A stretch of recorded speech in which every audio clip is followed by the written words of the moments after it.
Dear. Valide. People.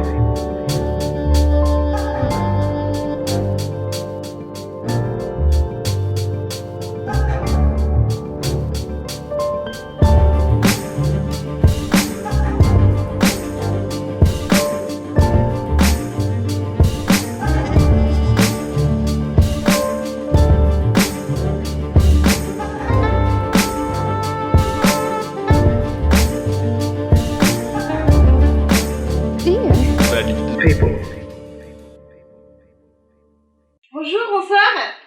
Bonsoir. C'est très formel, nous sommes sur la scène devant vous et voilà, c'est un petit peu intimidant, mais merci à vous d'être venus aujourd'hui. Donc pour ceux et celles qui me connaissent pas, je m'appelle Camille Carniguez. Je co-anime le podcast de Dear Valley People avec Damien Farjou. Donc Damien Farjou qui n'est pas là aujourd'hui, comme vous pouvez le constater. Ce n'est pas Damien Farjou avec moi. Il a muté. Damien, il a créé ce podcast, donc Dear Valley People, qui passe sur les ondes de Radio FM+, sur la 91, c'est une radio locale à Montpellier. Il l'a créé il y a 3 ans. L'idée, c'était de parler du handicap de manière un petit peu plus informelle, un peu plus intime, et surtout avec des personnes qui finalement sont concernées par cette vaste thématique. Et donc il a englobé plein de sujets chaque semaine, c'était un podcast chaque semaine sur cette radio. Il a englobé plusieurs thématiques, voilà, le handicap et le voyage, le handicap et le couple, le handicap et le travail, enfin voilà, c'est assez large. Et en fait, petit à petit, avec les différents podcasts, on s'est rendu compte que en fait, il y avait un engouement derrière, il y avait différentes personnes qui se posaient des questions et qui vraiment questionnaient en fait cette notion du handicap. Et on s'est dit bon, ok, c'est cool, on est dans les studios, à la radio, c'est chouette, mais autant ouvrir et pouvoir créer un vrai échange et une vraie rencontre aussi avec des personnes qui juste sont intéressées, se posent des questions et sont intriguées. Donc nous voilà à la Gazette Café, une fois par mois désormais, durant 1 heure et demie à peu près. Donc là on a commencé en juin, début juillet, et en septembre où on a parlé du handicap, voilà, de manière assez large. La thématique c'était le handicap est-il un sujet tabou? Donc voilà. Et on laissait vraiment la place aux échanges, aux questions, aux réflexions. Donc vraiment l'idée c'est que ce n'est pas une conférence formelle au titre vraiment voilà du côté un peu solennel du on va vous apprendre des choses et vous êtes les apprenants, nous sommes les sachants. Pas du tout. L'idée c'est vraiment de pouvoir prendre la parole et de poser des questions. Donc n'hésitez pas, nous allons commencer. Je vais laisser place et la parole à mon invitée ici présente et vraiment n'hésitez pas à lever la main et poser la question. On va juste se dire que il faut un micro, donc potentiellement quand vous levez la main, on attend de vous donner le micro parce que on enregistre en même temps, donc pour qu'après ça soit justement disponible en podcast sur Radio FM+. Donc voilà, dans l'idée, vous attendez que le micro vienne à vous.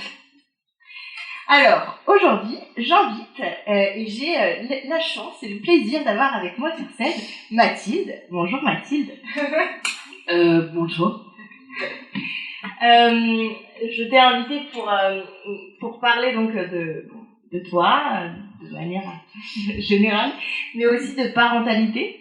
C'est une question qu'on a un petit peu abordée, toi et moi, dans des échanges, et que je trouvais très intéressant dans ta perception. Donc déjà, peut-être, pour commencer brièvement, est-ce que tu peux te présenter et dire qui tu es? Ça, c'est une question assez compliquée. Alors, non, moi, je suis Mathilde. Là, je vais parler d'handiparentalité, enfin de parentalité tout court et avec ma situation particulière d'étant en fauteuil. Et donc, handiparentalité, quoi. Et voilà, et j'ai un petit garçon de 6 ans. Et voilà, au cas où ça poserait des questions. J'étais en fauteuil quand j'étais enceinte et quand il m'a toujours connue en fauteuil, quoi. Voilà. Est-ce que tu peux nous raconter un peu comment c'est venu déjà, donc en fait, cette envie d'avoir des enfants, même si c'est une question très globale que je pourrais poser évidemment à tout le monde, mais comment est-ce que toi c'est venu déjà l'envie et par comment est-ce que ça s'est concrétisé quoi? En fait, l'envie, j'avais pas très envie d'avoir des enfants au départ. Je savais que j'en voulais et comme j'ai un handicap évolutif, je voulais pas en avoir trop tard. Donc voilà. Enfin, je pensais en vouloir. Et donc, j'ai fait toutes les démarches auprès de mon conjoint de l'époque, enfin pour que mon enfant n'ait pas mon handicap. Et voilà. Et il y avait aussi le truc, je pense, qui était aussi fort que mon envie d'avoir un enfant. C'était peut-être l'envie de montrer aux autres que j'étais capable d'avoir un enfant. Enfin, je pense qu'il y avait un truc comme ça vous pensez que je peux pas le faire, si, je pouvais, vous pouvez, je peux le faire. Et j'ai fait. Bon, au final, je n'ai absolument pas regretté, mais et voilà, enfin, j'aurais pu en mordre les doigts très fort. Ouf. Révélation, tu ne regrettes pas. Merci. Nous aussi. Vous aussi, vous regrettez. Ok, donc oui, c'est venu comme ça. Il y a quand même eu un rapport à est-ce que potentiellement est-ce que potentiellement je vais lui transmettre ce handicap, cette maladie.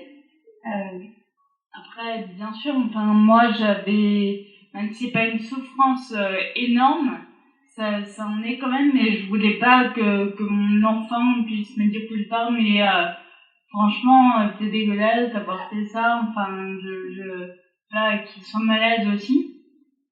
Et, il pourrait être malade d'autres choses, mais pas de ce que j'ai, en fait. Donc voilà, moi, en fait, je suis atteinte d'une maladie où il y a les 2 gènes qui ont besoin d'être atteints pour être, pour que la maladie se déclare. Et mon conjoint n'ayant aucun gène atteint, je suis sûre qu'il ne sera jamais, il sera porteur, mais porteur sans. Donc ça veut dire que si un jour il a envie de lui aussi devenir parent ou donner son sperme ou un truc comme ça, il faudra peut-être qu'il fasse gaffe à ça. Mais sinon, il n'y a pas de souci, il sera pas malade. Enfin, il n'y a pas de, il y a pas de problème à ce qu'il. Oh putain. C'est pas de problème. Il pourra avoir quelque chose comme il pourra ne pas avoir quelque chose, voilà. Absolument toute personne lambda, on va dire. Ok. Est-ce que comment est-ce que ça s'est passé tout le vaste champ du parcours médical et du suivi médical? Donc à partir du moment où tu as su que tu étais enceinte,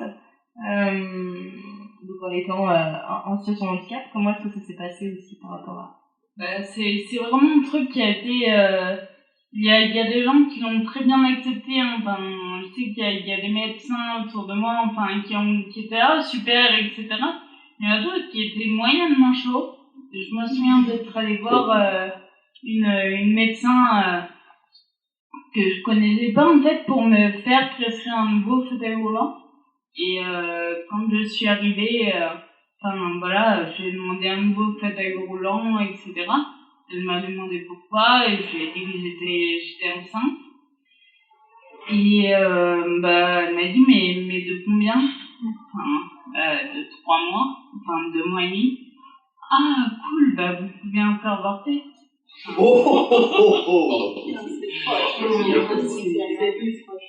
Et voilà, j'en ai pas mal souffert. Enfin voilà, c'est des situations où on est bien, etc. Donc on passe au-dessus, mais c'est vrai que dans tout le, je crois que c'est la période où où ça a été très très compliqué pour moi quand j'étais enceinte. Mais après j'en ai pris aussi de personnes médical,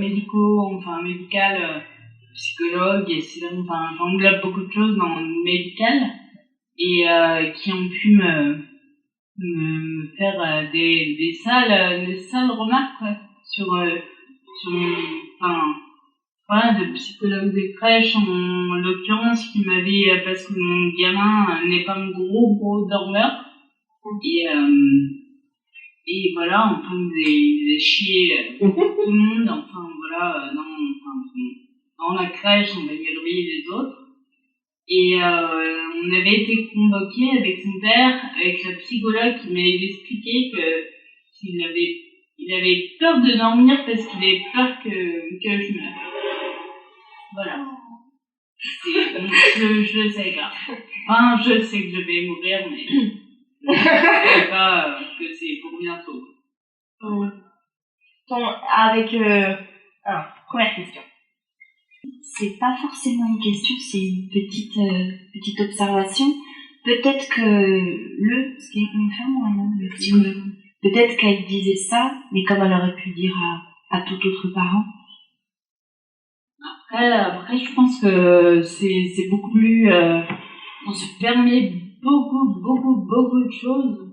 On ne se permet pas justement avec d'autres parents, enfin. D'accord. J'ai une parente normale, entre guillemets, enfin, genre avec ses défauts, avec ses qualités, etc. Enfin, je fais ce que je pense être le mieux. Mais forcément, enfin, ça rate, c'est le rôle de parent aussi de rater.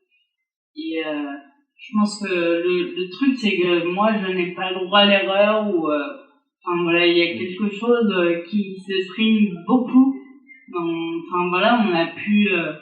Enfin, je vois dans là, pour le coup, pas du médical, etc. Enfin, déjà que le handicap est un exacerbateur, enfin, exacerbe un petit peu la violence qu'on peut dire, enfin, on dit des choses qu'on ne dirait pas à quelqu'un d'autre. On m'a demandé si c'était mon gamin que j'avais sur les genoux, on a demandé à mon gamin, l'année dernière, s'il aimait sa maman, ben, ouais. Peut-être qu'on va y revenir petit à petit si on est un peu en mode chronologie, parce que des retours, enfin comment dire, des remarques que tu as eues de la part de parfaits inconnus quand tu te promenais toi avec ton enfant, il y en a pas mal, et voilà, qui sont toutes un petit peu choquantes ou surprenantes, disons, certaines. Mais donc là, dans l'idée, donc sur cet accompagnement, c'est un grand mot, mais médical, quand tu étais encore enceinte, donc au-delà de ces remarques-là, est-ce qu'il y avait un suivi particulier? J'ai eu un suivi particulier parce que on habitait à Paris et que on a eu la chance d'avoir un accompagnement. Enfin, j'ai pu accoucher dans une maternité où la chambre était adaptée. Enfin, j'ai pu accoucher par voie basse avec ce qui n'est jamais le cas en fait dans la maternité. C'est les gens valident quoi. C'est incroyable de pas, enfin, ça ne me revient même pas à l'idée pour la plupart que ça peut être possible et qu'il faut prévoir une chambre adaptée en fait. Et ouais, j'ai été accompagnée par un service un peu spécial, enfin, qui s'occupait des personnes en situation de handicap en fait, sur l'handiparentalité. Après, l'handiparentalité, ça englobe des personnes sourdes, des personnes aveugles, enfin, des personnes... ouais, ça englobe, enfin, voilà, des personnes avec un handicap moteur, etc. Enfin, tout type de handicap. Enfin, voilà, donc ça veut tout et rien dire, mais après, c'était chouette parce qu'il y a des petits trucs auxquels on pense pas. Enfin, genre, quand le bébé il est en train de pleurer dans son lit, etc., et qu'on est seul, comment on fait pour le prendre, le mettre sur ses genoux, etc., enfin, pour ne pas faire des choses dangereuses ou j'allais le prendre dans son berceau, enfin, il risquait de le faire tomber des trucs qui peuvent arriver. Ouais, ils ont été un soutien déjà technique, enfin d'adaptation, de mise en place de vrais outils, de vraies techniques pour adapter aussi le quotidien nouveau qui du coup passe avec un nouvel être. Donc au début il y avait ton compagnon avec toi, le papa, après il n'était plus là. Comment est-ce que tu as eu aussi ce rapport à l'aide, et en l'occurrence à l'aide extérieure, à l'aide de vie, avec du coup ce nouvel être avec toi? Alors au départ, j'avais pas d'aide de vie. Enfin, j'en ai eu une quand il a eu 1 an et demi. En fait, qui s'occupait de moi, enfin de m'aider, voilà, à me lever le matin, enfin, c'est voilà, faire le ménage, faire la cuisine, etc. Enfin, la vaisselle, des trucs que je peux faire, mais avec énormément de difficultés. S'occuper de 2 personnes, pour moi, c'était, moi y compris, c'était un petit peu ingérable. Donc voilà. Mais après, elle s'occuper de moi et pas du tout de mon enfant, en fait.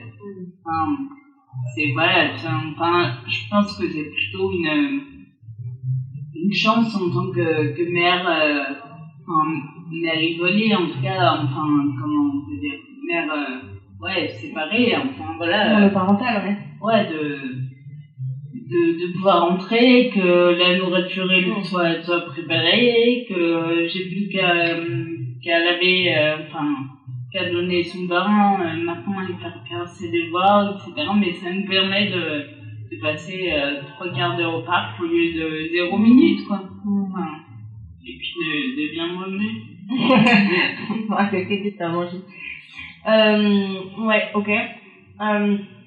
Ce rapport, finalement, en fait, être avec l'enfant quand vous êtes quand t'es en intérieur, quand t'es dans ton appartement, finalement, il est presque un peu idéal. Enfin, c'est la relation idéale dans le sens où vous êtes vraiment sur, il y a que du plaisir finalement qui est partagé ensemble. Alors, du plaisir avec plein d'émotions, hein, avec des émotions aussi, voilà, plus négatives. Mais finalement, en fait, c'est quand du coup tu t'ouvres à l'extérieur, on va dire, que là, du coup, ça devient un peu un coup de bâton, enfin, c'est un peu le revers, quoi. Après c'est, enfin, maintenant, j'évolue quand même de plus en plus dans un milieu que je connais, l'école, donc les gens, ils me connaissent, les parents me connaissent, enfin, au bout de maman, quand même, parce que, voilà. Et les mamans me connaissent, etc. Et donc il n'y a pas de souci. On peut même confier des enfants, dans les enfants des autres. Voilà, enfin, même pour une nuit, j'ai déjà eu des enfants gardés, etc. Donc un vrai signe de confiance de quelque chose dont j'avais très peur. Ouais, c'était une appréhension au début, de ne pas être perçu comme apte, enfin, et capable de recevoir de différents enfants pour un anniversaire, pour un goûter, enfin. Voilà, ou d'avoir, sachant que mon fils est seul, qu'il puisse pas inviter des potes à venir dormir, etc. Enfin, c'est mon appréhension, et au final, ça ne se passe pas, quoi, parce que mon gamin, il va bien, voilà, il y a quelque chose qui, au moins de ces mamans que je vois au parc, etc., qui est très, qui est assez normal, quoi, en fait. Même si, voilà, c'est, oh là là, mais quel courage, quel courage d'avoir fait un gamin, je vois pas bien de rapport avec le courage, quoi. Enfin, pour moi, c'est soit une connerie, si on veut, soit un truc merveilleux, si on veut aussi, mais un truc courageux, d'emmener son gamin, au parc, je vois pas où est le courage dedans, quoi. Est-ce que tu penses qu'à chaque fois, le courage, il est ramené au fait de, entre guillemets, ta situation? Complètement. Et tu penses pas qu'il voit, en tout cas pour ceux et celles avec qui tu parles un peu plus intimement, tu penses pas qu'il le voit aussi comme une forme de courage parce que en fait tu élèves seul ton fils et du coup en fait malgré tout dans une société où on travaille, on gère aussi plein de choses quotidiennement et avec un temps plein pour la plupart du temps, finalement c'est du courage aussi que de s'occuper pleinement à 100% d'un enfant. Ouais, bah oui, il y a ça, et en même temps, voilà, comme je le disais, c'est surtout les mères, et en fait, genre là maintenant, mon petit est rentré en CP, bon, il doit y avoir à peu près 60% de couples séparés, et 40% où c'est la maman qui s'en occupe à temps plein. Enfin, je suis,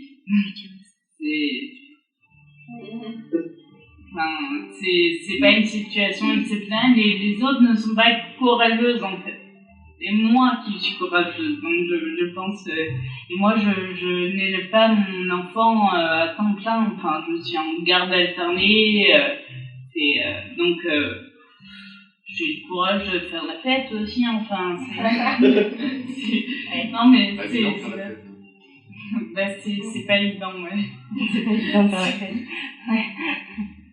Oui, alors oui, peut-être tu peux aller sur ce point. Enfin, on en avait déjà parlé dans des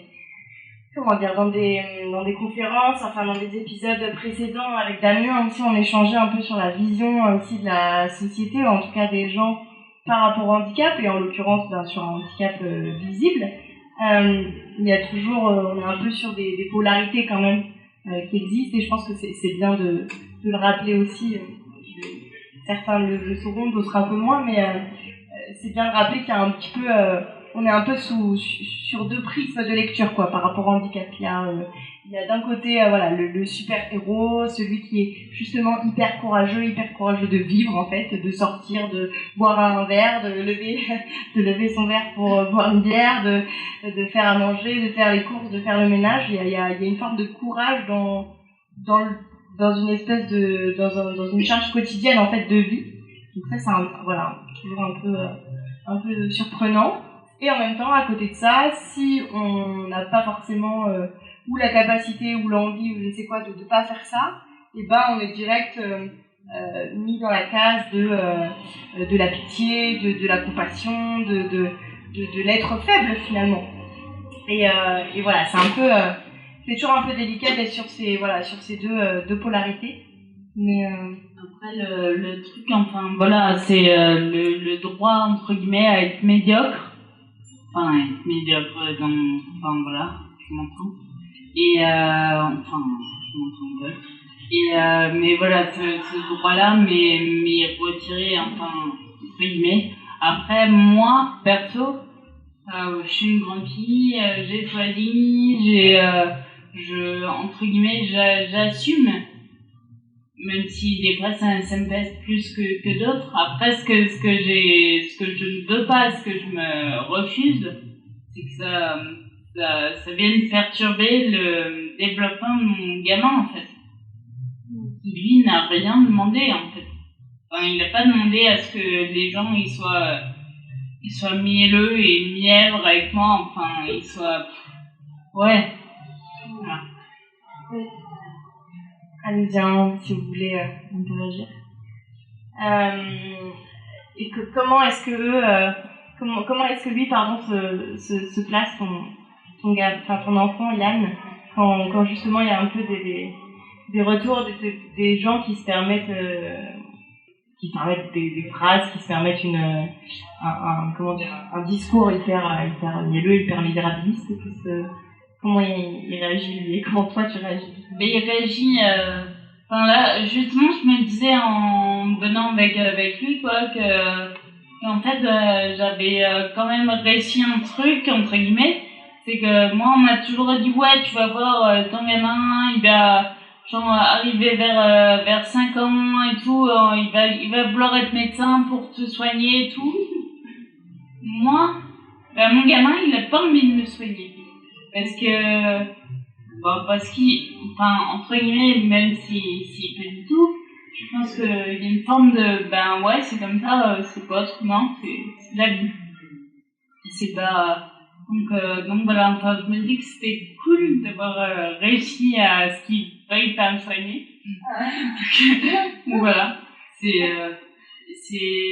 et après il y a des fois où enfin voilà, c'est sûr que enfin il y a des fois où ça il est choqué quoi, il est interloqué par la manière dont on peut m'adresser, enfin on peut s'adresser à moi, etc. Enfin justement, enfin comme je te racontais une fois où j'allais au parc avec mon gamin sur les genoux, etc. Enfin, une voiture qui pile devant nous, enfin vraiment elle pile, et elle s'arrête, le mec sort en courant, etc. Et il me tend un billet de 50 €.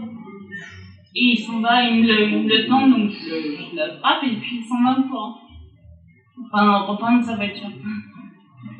Pourquoi? C'est que de lui.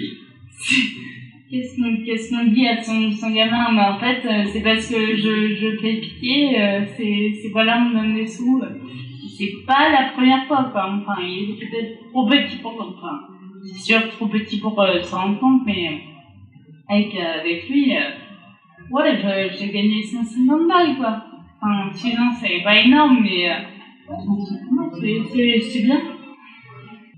Vous voulez réagir? Vous voulez prendre le micro? Alors c'est pas non plus une question, hein, mais j'imagine que ton enfant, en fait, il te voit juste comme sa maman. Enfin, c'est ce qui a l'air de ressortir. Donc quand on voit ce genre de réaction, ce genre de... moi je trouve ça ultra insultant en fait. Enfin, ça doit être tellement dur. Oui, je pense que c'est dur. Enfin, c'est après voilà. Enfin, je pense qu'il aura un regard peut-être moins con que celui que voilà, il aurait une certaine forme de maturité, en tout cas, enfin moins d'acquisition à ce niveau-là, de la différence. Enfin ouais, c'est comme ça et ça existe. Enfin c'est pas, enfin je dis con, mais c'est pas con. Enfin c'est l'idéologie féminine. Non, même pas, enfin, c'est juste quelque chose qui fait peur, le handicap, voilà, qui n'est pas, enfin, voilà, quelqu'un en fauteuil, enfin, quand même, on crie par tous les moyens, par les petites marches qu'on met devant l'école, etc. Une maman en fauteuil n'est pas une maman, c'est par la marche qu'on a mis devant le parc, par la mini-marche qu'il y avait pour entrer en maternelle, voilà, c'est tout ça, par l'absence de toilettes handicapées dès qu'on va faire du sport, dès que mon gamin va faire du sport, enfin, c'est voilà, par toutes ces petites choses, enfin, voilà, c'est pas voilà, on dit quand même que ma place n'est pas celle d'une mère. Enfin, voilà, et ça, c'est bien aussi pour lui. Mais c'est Pardon, pour revenir sur votre anecdote, justement, cette personne qui s'arrête brutalement comme ça, qui vous tend ce billet, je disais, voilà, ça dit surtout d'elle-même, cet acte-là.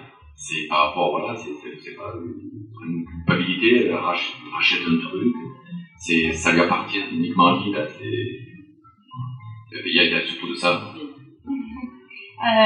Oui, je suis alors à 100% d'accord avec vous.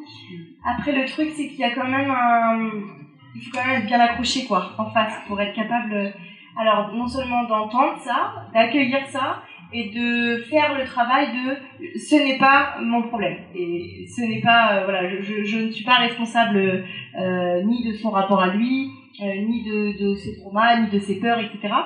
Mais du coup, il y a quelque chose où il y a de l'ordre de... Enfin, j'ai la sensation que, en fait, le travail, il vient toujours de la même personne, quoi. Le travail d'acceptation, le travail d'accueil, déjà, donc, par rapport à la situation, par rapport au handicap, par rapport à l'acceptation de la maladie, etc. C'est une première acceptation de soi. Mais aussi du rapport à l'autre. Et du coup, de l'image qu'on renvoie, il y a encore un deuxième travail, je trouve, encore un autre degré de... oui, en fait, voilà, moi je suis bien dans mon basket, je suis devenue maman, etc. dans ton cas.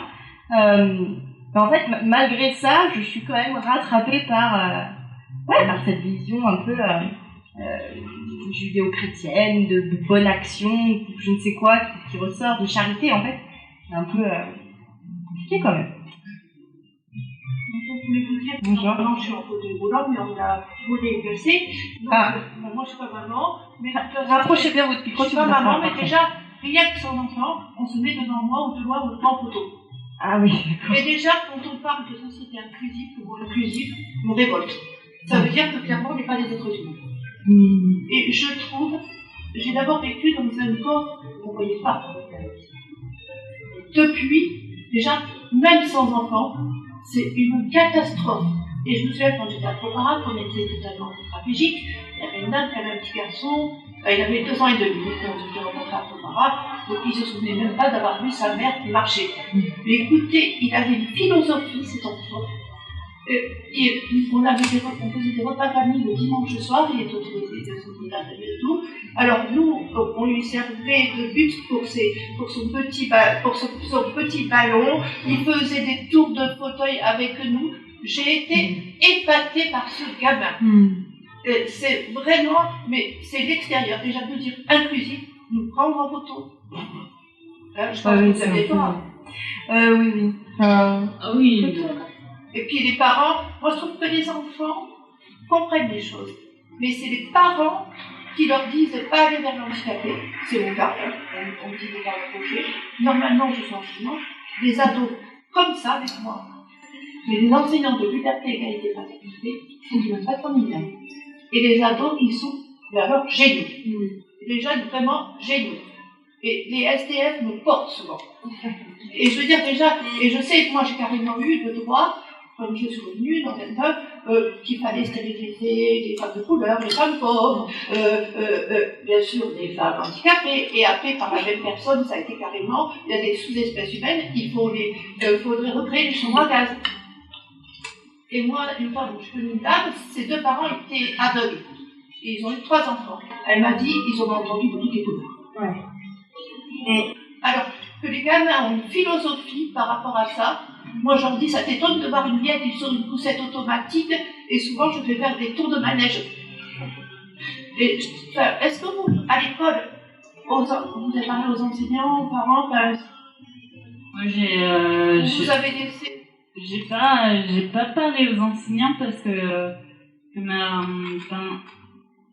me demande pourquoi oui, peut-être que ce serait bien, mais que je parle à la classe, etc. Après, la situation ne se pose pas, elle s'est posée. Il y a la maîtresse de maternelle, qui m'avait demandé. Après, je me dis, mais je viens de parler d'une situation qui n'est pas dramatique, qui est, les parents, moi j'ai un handicap qui est visible. Oui, moi aussi, depuis que c'est visible, je peux vous dire et puis, non, je ne parle pas plutôt aux enseignants, mais comment les enfants de la classe de vous réagissent? Est-ce que vous avez dû faire des mises au point? C'est plutôt les parents, je trouve, qui sont les problèmes. Ah oui, c'est clairement les parents. Après pour des petits bouts, les parents, il n'y aurait pas que le discours des parents. Après c'est quand même, il y a eu des fois, où j'ai pu m'emporter, entre guillemets, dire des choses qui sont débiles. Un gamin qui disait à mon petit, ta maman, elle est handicapée. Et moi, j'étais pas hyper fière. Et je lui dis, et toi, ta maman, elle a un gros cul. Belle répartie. Et c'était vrai. Moi, j'ai une amie qui en a fait pas mal. Elle a pas adopté des enfants, et en plus, type arabe. Alors, vous imaginez. Alors, un jour, son fils, à l'école, on le traite de tout par rapport à l'arabe, par rapport à une mère handicapée. Alors, et il casse sa figure. Alors, sa mère est allée à la sortie d'école, et elle a dit, que tu lui dises que c'est un con, oui, mais le taper, non. Et elle m'a dit, les parents, ils étaient... Voilà, c'était un exemple que j'ai trouvé pas mal. Et en plus, arabe, vous imaginez, il a adopté... il y a... Enfin, excusez-moi de dire, mais je sais, mais ce qu'elle a dit, ça, je trouve que c'est une bonne réaction. Donc, excusez-moi, je parle aussi. Non, pas de problème. Merci. On va juste, non, pas de problème, on garde le micro parce qu'en fait, ce que je disais en début de conférence, on enregistre en même temps. Donc le son passe uniquement dans les micros. Donc du coup, si vous continuez de parler sans les micros, on n'entend pas dans l'enregistrement. Ah, ça marche. Non, mais pas de problème. Voilà. Mais en tout cas, là, c'était très bien. Enfin, tant que vous teniez, c'était parfait. Mais en tout cas, je vous rejoins sur le point où, en effet, c'est souvent des populations peut-être, comment je pourrais dire, peut-être plus vulnérables, enfin en tout cas d'apparence, ou un peu représentantes d'une certaine minorité, qui je trouve me viennent, enfin en tout cas dans mon cas me viennent souvent en aide. Donc, je sais pas si tu ressens ça aussi, mais c'est vrai que les sans-abri ou d'autres personnes qui sont dans des situations assez précaires quand même sont toujours les premiers finalement à venir en aide dans la rue, dans l'espace public. Après, je pense qu'on est tous dans ce cas, soumis à la bêtise humaine, quoi. Et sauf que c'est vrai que il peut y avoir autant le racisme envers les fauteuils peut être misérabiliste, etc. Autant le racisme envers les autres est franchement mauvais, quoi. C'est moi on vient pas me casser la gueule parce que je suis handicapée. Par contre, on peut venir casser la gueule à quelqu'un parce qu'il est homosexuel ou trans, etc. ou simplement SDF ou je sais pas, ce qu'il veut, quoi. Mais le racisme envers le handicap est extrêmement il est tout aussi fort, hein, sans vouloir le minimiser, mais il est beaucoup plus mielleux, quoi. Voilà. Ouais, après on est en effet peut-être pas sur une violence physique en tant que telle, mais on est quand même sur une violence verbale pour le coup, et des fois psychologique aussi, qui est telle que c'est compliqué, quoi.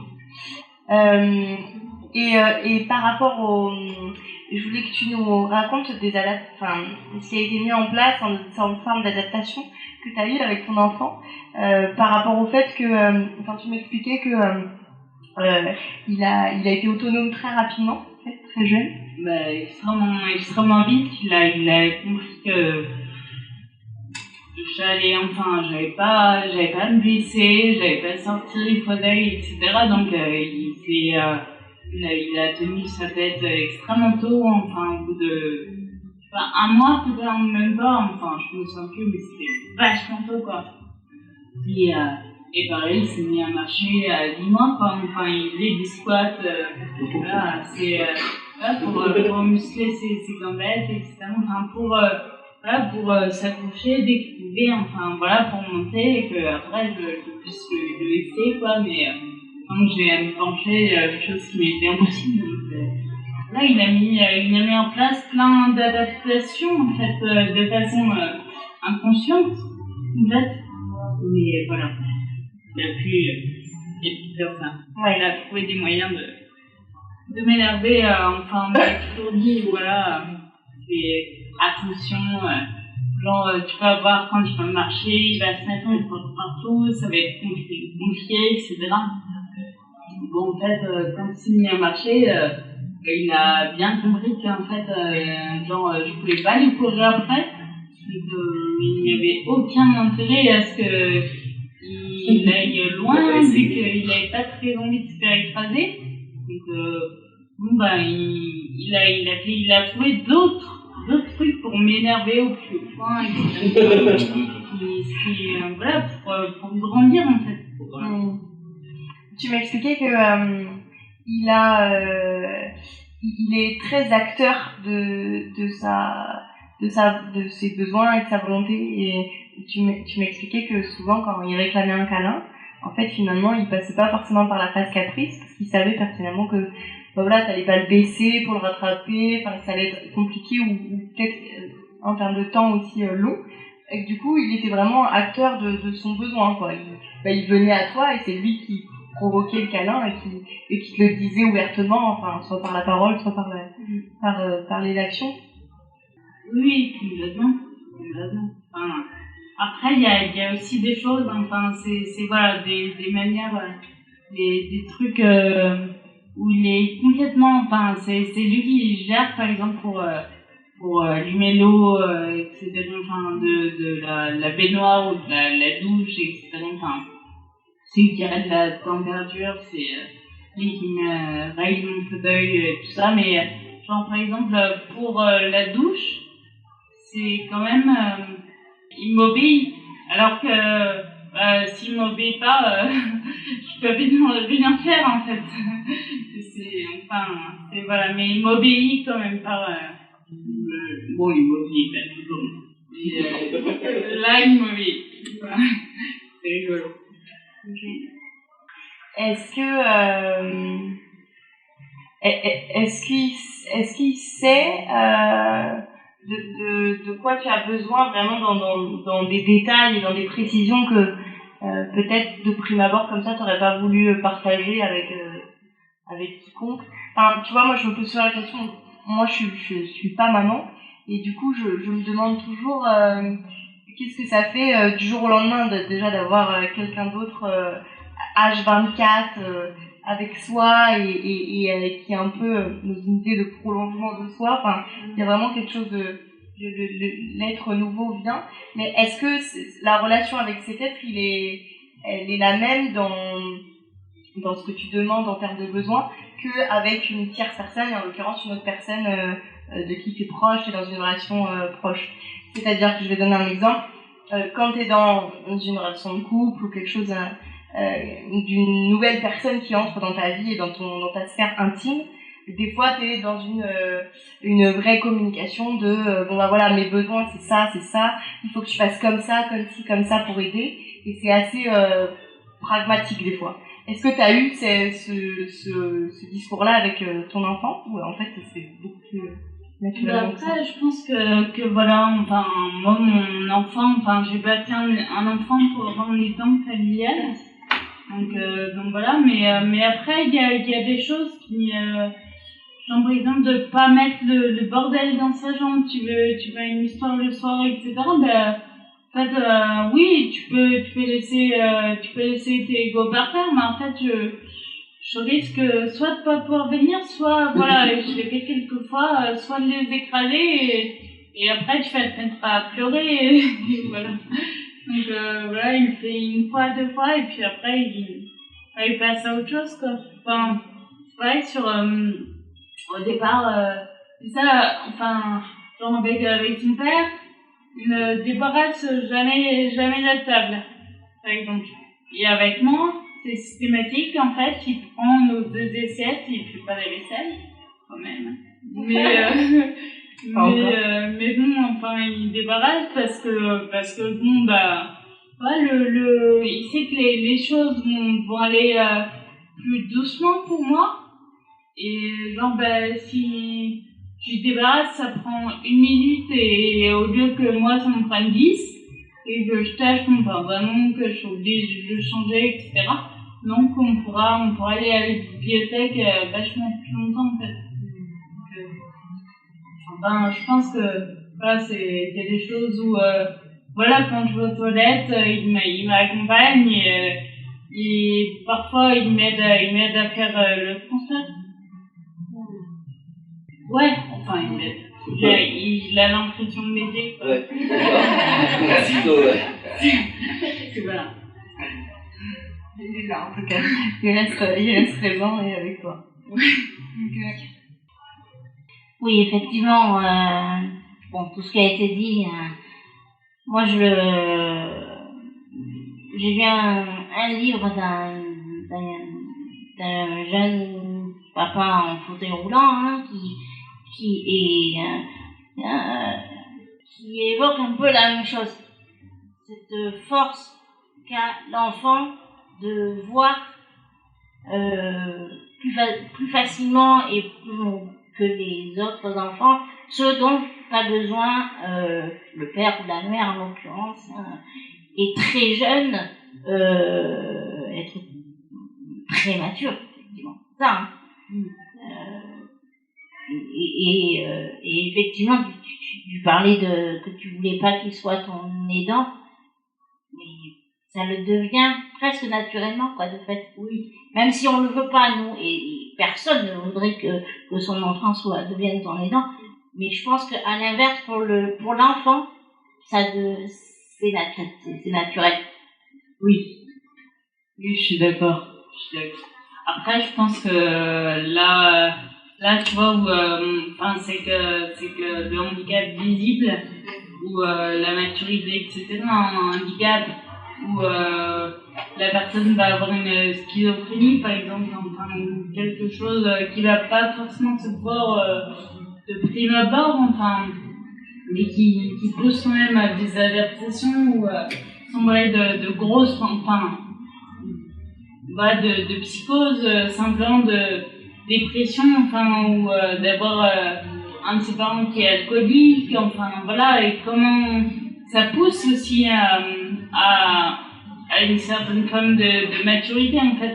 Je pense que beaucoup, enfin, je connais très peu de situations familiales qui soient d'une simplicité absolue. Ouais, au début, j'osais pas intervenir sur ce sujet pour ne pas minimiser ce que vous pouvez vivre. Et en fait, voilà. Je pense que, toujours sans minimiser, on est beaucoup à être en situation de handicap quand on est parent, parce qu'être parent, c'est dur. Là, je parle en tant que mère. Voilà, tais-toi, même si c'est pas ma fille. Voilà. Et plus sérieusement, je pense au handicap invisible. Et là, pour le coup, je parle par expérience. Mon fils n'est pas présent ce soir, son père non plus. Le papa est décédé depuis. Il était porteur au début, ça ne s'exprimait pas en ces termes-là, parce que dans les années 90, peut-être les choses étaient moins démocratisées. Mais son père était handicapé, je ne sais pas comment le dire, psychologique, psychiatrique, psychique, voilà, ok. Et c'est très invisible. Et c'est très handicapant. Et mon fils s'est adapté. Le vôtre, il a grimpé sur votre corps, etc. Eh bien, mon fils, il a grimpé autrement, en effet. Et je souligne là, du coup, encore plus, là ce soir, encore plus, la capacité d'adaptation des mômes, en général, à leurs parents. Voilà. En tant qu'enseignante, j'ai repris mon travail. Avant, j'avais une maladie que je n'avais pas. Les élèves, ce sont des élèves qui sont là. Ah, oui, madame, arrêtez de vous faire des soucis. Pour nous, on va apporter votre sac. Si je fais tomber quelque chose, ils viennent me le ramasser. Quand je leur dis, est-ce que vous pourriez aider votre camarade qui a la jambe cassée? Écoutez, ça m'a fait un chaud au cœur. Les ados et les SDF qui me portent sur mon fauteuil de 150 kilos. C'est vraiment pour ça. Et puis je me rappelle, il y avait un SDF qui me faisait la route quand je suis revenue handicapée. Et vraiment, il m'appelle. Alors, le plus beau cadeau qu'ils m'ont fait à ces enseignants qui ne pas de moi, des petites 6e et 5e qui m'ont appelé maîtresse. Pour moi, c'est le plus beau cadeau que j'ai reçu de ma vie.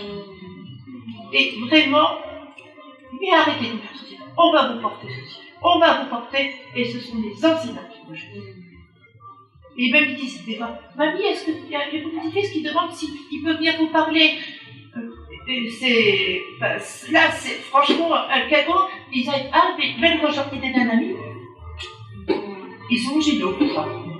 Donc, par contre, je suis par les enseignants. De liberté, égalité, fraternité. Je peux un peu bien. C'est. Oui, il y a quand même beaucoup d'espoir chez ces jeunes, je crois, chez ces enfants, mais même ados. Je sens qu'il y a vraiment moi en tout cas j'ai beaucoup d'espoir en eux.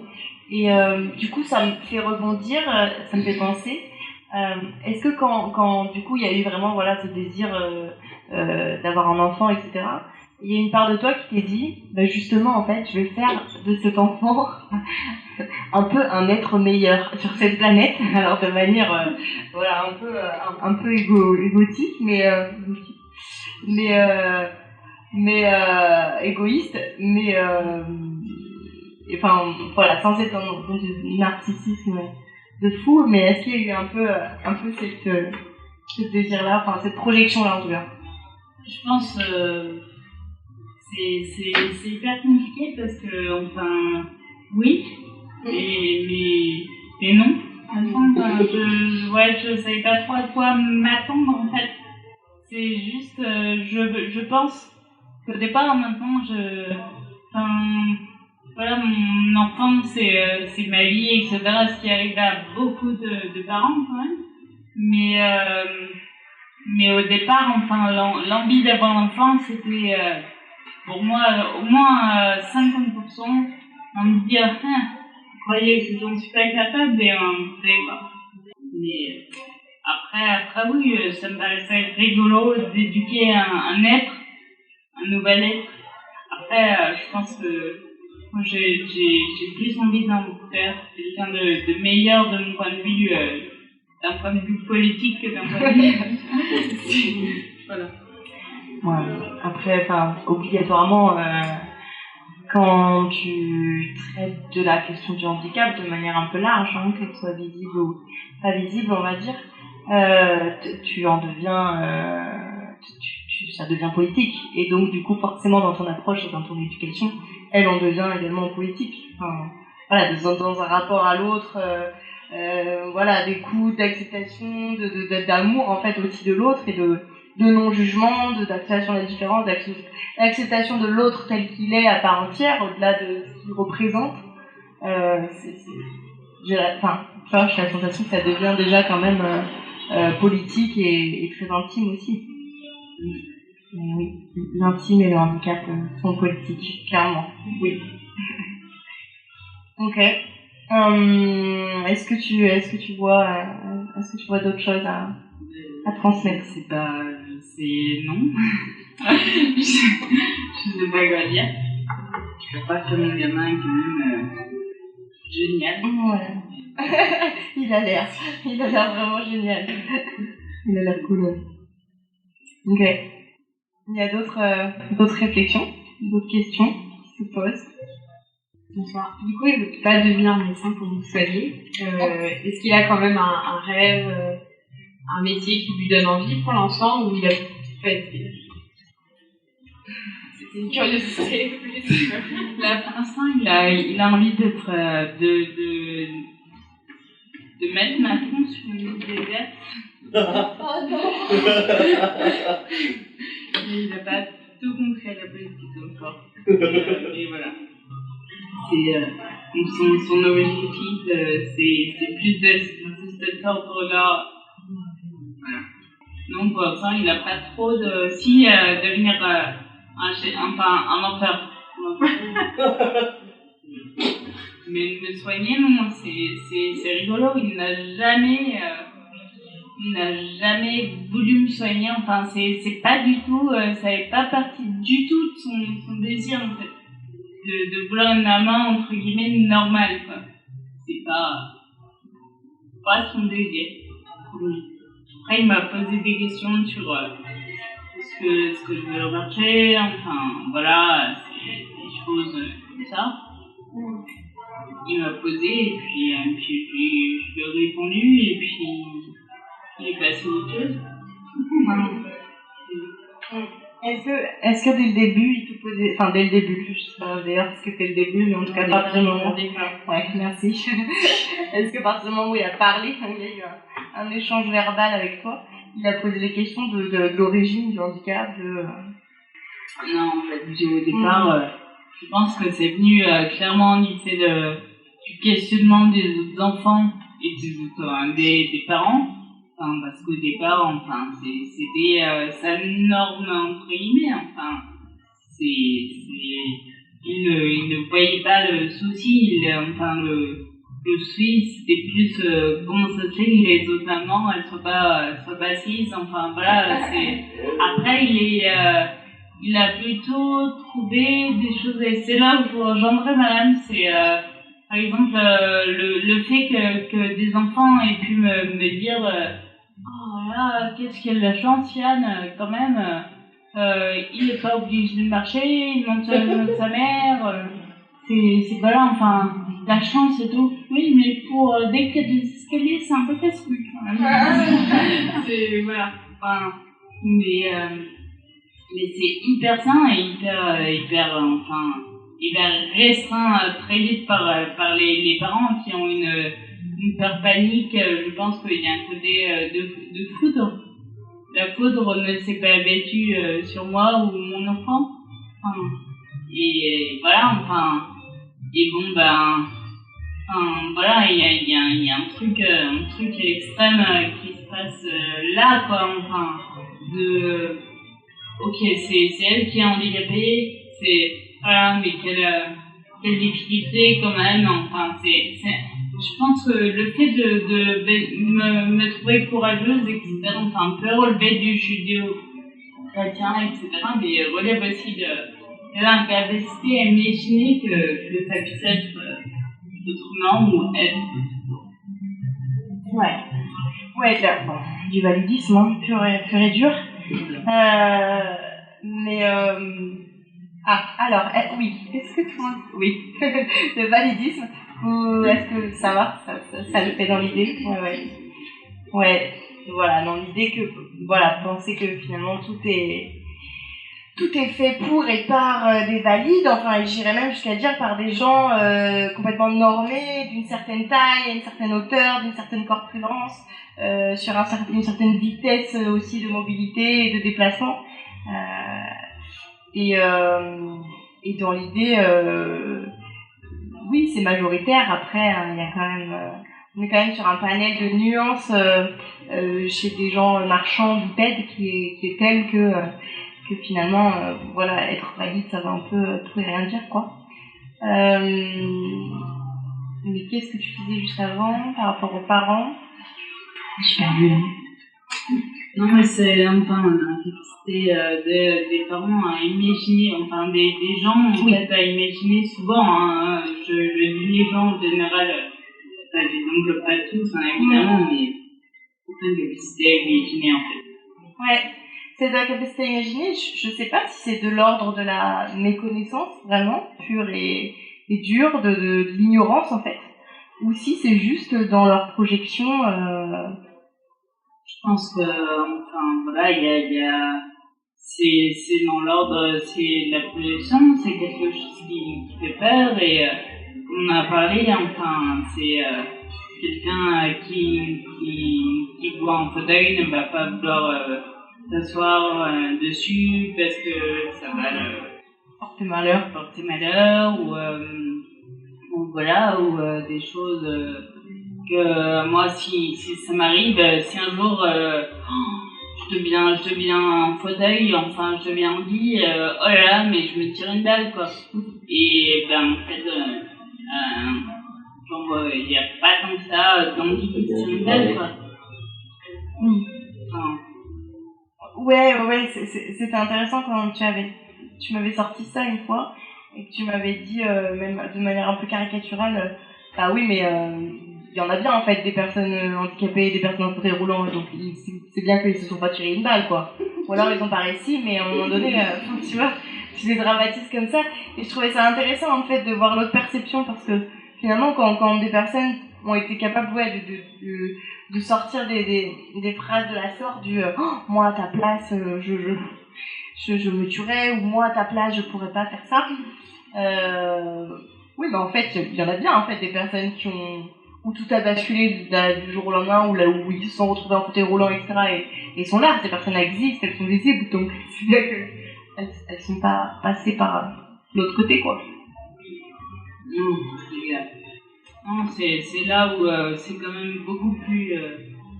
Enfin, les gens ont du mal à imaginer, mais les gens sont d'une gentillesse infinie, enfin malsaine, avec moi, alors que quelqu'un qui a un dégât psychique, ça va être voilà, un alcoolisme, ça va être un rejet absolu, massif, etc. et aussi nocif en fait.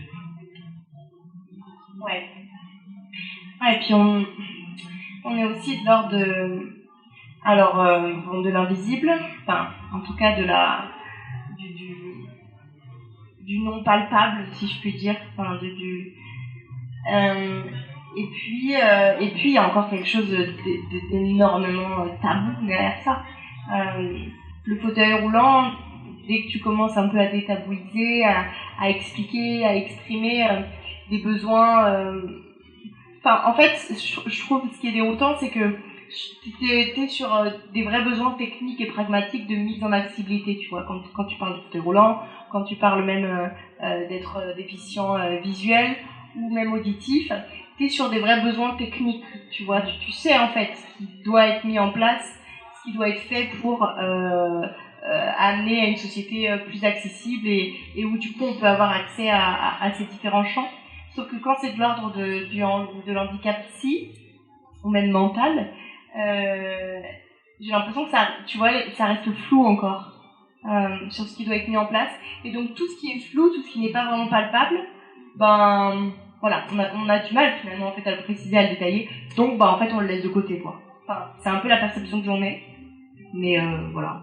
Mais après voilà, on connaît les besoins de quelqu'un en fauteuil. Au final, on connaît. Enfin, je pense qu'en fait, c'est tellement surprenant que je sois. Parce qu'à l'école, quand même, je suis la seule. C'est voilà que je me retrouve confrontée à des choses. Mais, genre, une marche. Une mini-marche. Mais putain, punaise! Enfin, voilà, c'est. Genre, mais fais quelque chose, quoi, fais nécessaire, enfin, je veux dire, c'est pas très, très compliqué, en fait, oui, c'est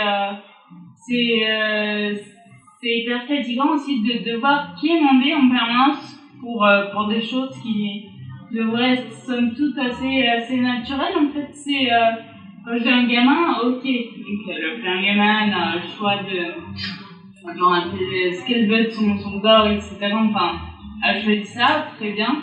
Donc maintenant, comment on va faire pour lui faciliter la vie, en fait? Eh ben, non. C'est l'exact contraire. C'est mon gamin, il va avoir ceci, il va avoir cela. On parle tout le temps des choses, et je vais voir, et l'adolescence, et machin, et trucs, mais, mon gamin, pour l'instant, il a grandi lui-même, et puis voilà, enfin, pour l'instant il a encore 6 ans, donc voilà, il croit que je suis la poubelle, etc. Enfin, la meilleure cuisinière, il a bien compris que je n'étais pas la meilleure cuisinière, mais c'est, enfin, j'ai pas, alors que là on me dit, ouais, tu vas voir, ça va être dur et tout, genre son adolescence, il va te rembarrer sur le handicap, les adolescents handicapés, enfin, les parents handicapés, enfin, et tu sais, les adolescents, ils sont cons, enfin, voilà, je ferais bien, quoi, enfin, je sais pas, il y a tous les parents. Mais, ouais, c'est comme si, en tant que maman en situation de handicap, il fallait que tu sois 2 fois plus, comment dire, armée, où c'est comme s'il fallait que tu anticipes 2 fois plus, enfin, je sais pas, il y a vraiment quelque chose de l'ordre,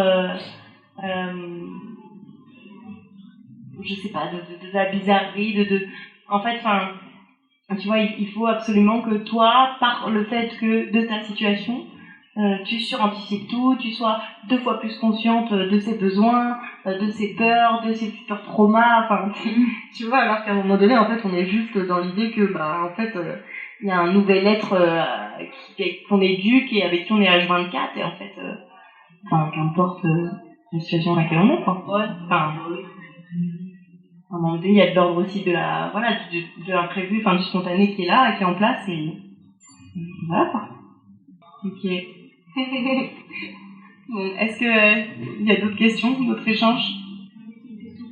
Moi, je me demandais si je pouvais pas marquer une petite rampe, je sais pas si vous avez essayé de trouver, qui me permettrait de mettre comme ça des marques ou des choses comme ça. Ça existe. Si, je sais pas si vous avez 400 € à dépenser. Combien? Combien? 400? Pour une petite. Bon, après, voilà, c'est une autre question, mais. Excusez-moi, dès qu'on parle de handicap, voilà, il y a dès qu'on parle des handicaps comme ça, quoi, de pression moteur, très vite, c'est très luxueux, quoi. Donc voilà, faut compter 400 balles, quoi. Et les fauteuils n'ont pas beaucoup. Voilà.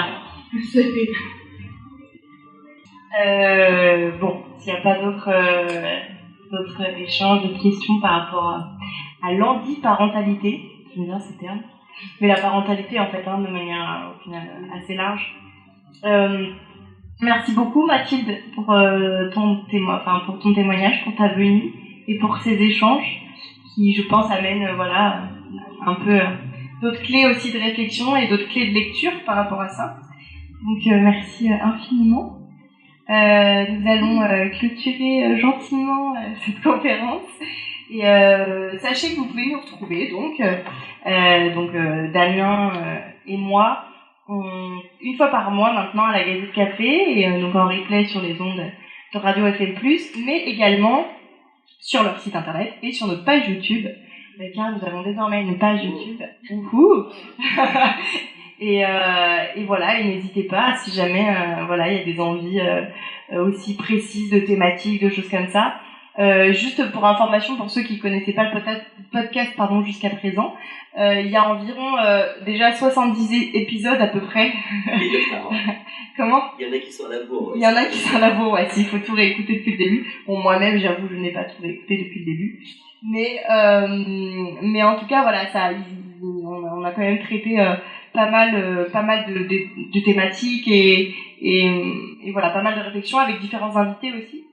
Et voilà, et la parentalité, c'est un des sujets aussi qui nous tient à cœur parmi tant d'autres, mais voilà, on verra quelle sera la prochaine thématique le mois prochain, mais sinon rendez-vous donc samedi 12 novembre à 18h à la Gazette Café. Voilà, merci beaucoup.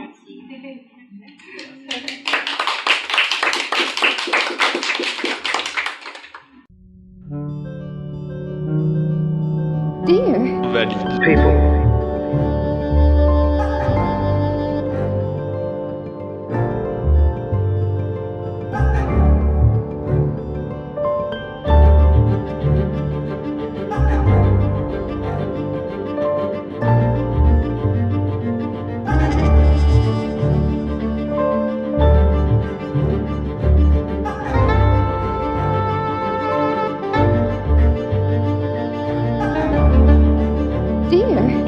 People.